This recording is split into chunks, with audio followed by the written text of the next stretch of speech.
Yeah, what's good, y'all? It's your man, the Bigga P, and I'm here to record my post-fight thoughts on first GGG versus Ishida, and then afterwards Rios versus Alvarado.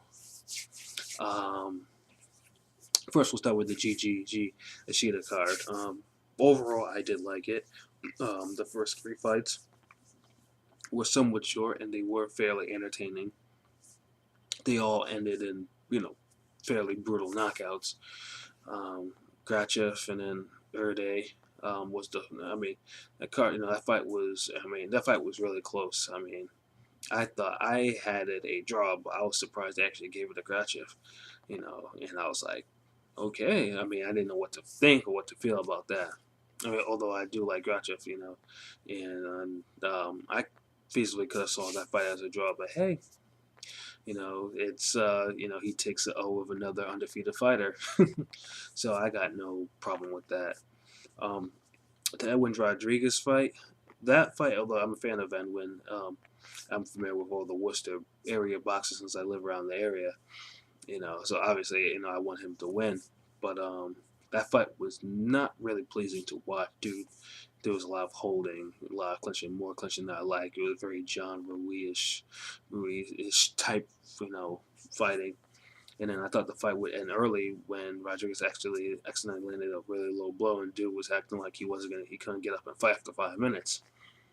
And I was not gonna be happy to see Edwin Zero go that way, but luckily the dude got up and he continued, and he lost the fight, and Edwin won. So kudos to him.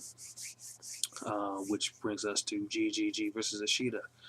Um, I know it was a stay busy fight because I think his next fight HBO date was in June or whatever. So hey, might as well get it in. Now, so Ishida is light hitter but durable, and so pretty much the thing is, will Ishida be able to take GGG's punishment? The answer was no. The answer was absolutely not, and Ishida, defense was lacking, and pretty much he was taking some shots, and it was just, there wasn't anything slick to it, and he was trying. I mean, but Ishida has no punching power. He has very low punching power and not enough to bother GGG. And GGG's jab was just perfect. It was just snapping the head back, just doing all types of damage. And then afterwards, the jab that he set up to throw that final right hand that draped Ishida over the bottom rope was just beautiful. He just laid him out completely flat, and that is probably going to be the KO. That's probably a KO of the year candidate so far. So GGG is definitely, he's getting a lot sharper. He's getting up there. Like Alex said, it's a hype train for him right now. I mean, soon. I mean, we're gonna have to get to the real middleweight contenders. But I mean, right now, I would love to see, down sometime down the line, him facing Martinez or him facing Chavez Jr. Because since GG can seemingly punch above his weight.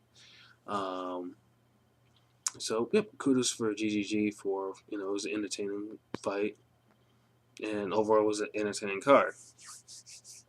Which brings us to tonight's card on HBO. Prescott versus Crawford. Now, Crawford I had never seen before. I'd never seen him fight. And I know he took the fight on 2 weeks' notice. Excuse me.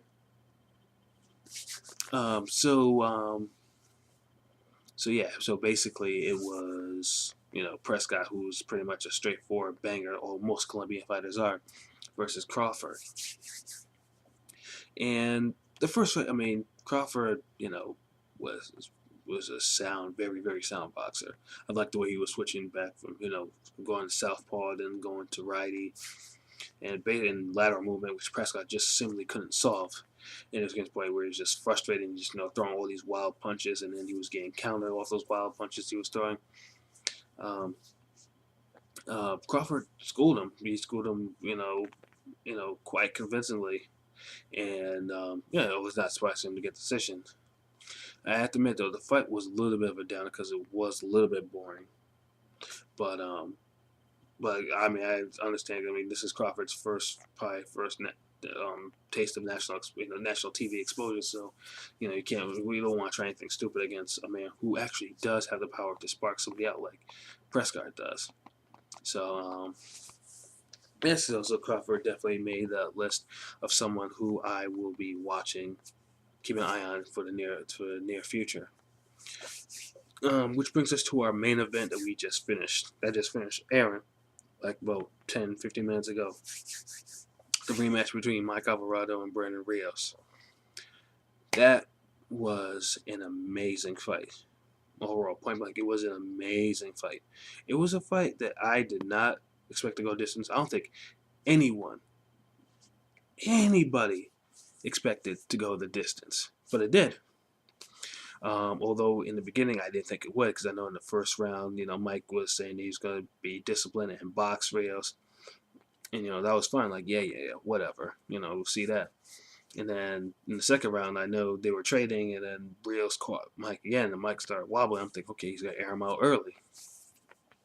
But Mike fought back in the third round. They went at it again, and just taking unbelievable amounts of punishment at this particular point. Some of the punches that they were landing on each other were just like, I don't think I've said so. I don't think me and my father were watching upstairs, and we were just like, wow, this is just it was just incredible. And I think it was around 8 or 9, I believe, Alvarado started making adjustments, because you can't. He was getting to the point where I think he was starting to lose some steam on his punches, so he had to really move and jab and try to box him, and he did that successfully. Now I was expecting Rios to try to make an adjustment too, but he made absolutely none. He made no adjustments. Instead of cutting off the ring like he was doing early in the fight, he was just following Mike around the ring, trying to land the shot. And Mike had the right idea to keep him moving, because if he stopped, then Rios would probably starch him with one shot. And Rios made absolutely no adjustments in the last 3-4 rounds of that fight, and Mike just stick and move, moving. And I didn't think his face was gonna hold up, because his eyes were all swollen. He had that cut, and Rios wasn't really marked up at all. Although by the end of the fight, I think his left eye was a little swollen. And it started showing, and he had a little bruise on his cheek or whatever. But I think Mike did with that boxing, pulled away on the scorecards to me, and I had Mike winning by at least 3 rounds. The scores, I mean, they were a little bit close. I mean, too close to me. But at least the right person won. Mike won, so Mile High Mike, kudos for that, and kudos to Rios for for a brutal slugfest. Now I know since Mike won, now they're calling for calling for a Roar match. The post fight interview, was kind of hilarious watching them go back and forth about it. Going to Denver, shoot. If they go to Denver, then I may even decide to use some vacation time and I'd go there and go see that fight. I'd love to see a trilogy of a fight like that. But my thing about that is, like, both of them took a lot of punishment. I mean, I'm not saying that like hyperbole. Like, they really took a lot of punishment in this fight. I mean, I just hope that, obviously hope that there's something, so they're okay. They get seriously checked out from that. But my thing is, if they go for this third fight, personally, I think these two fights have probably just, they've probably damaged each other more Rios, more so Rios than Mike. Mike just taking a lot of punishment, but Rios is actually, to me, I'm seeing him exhibit.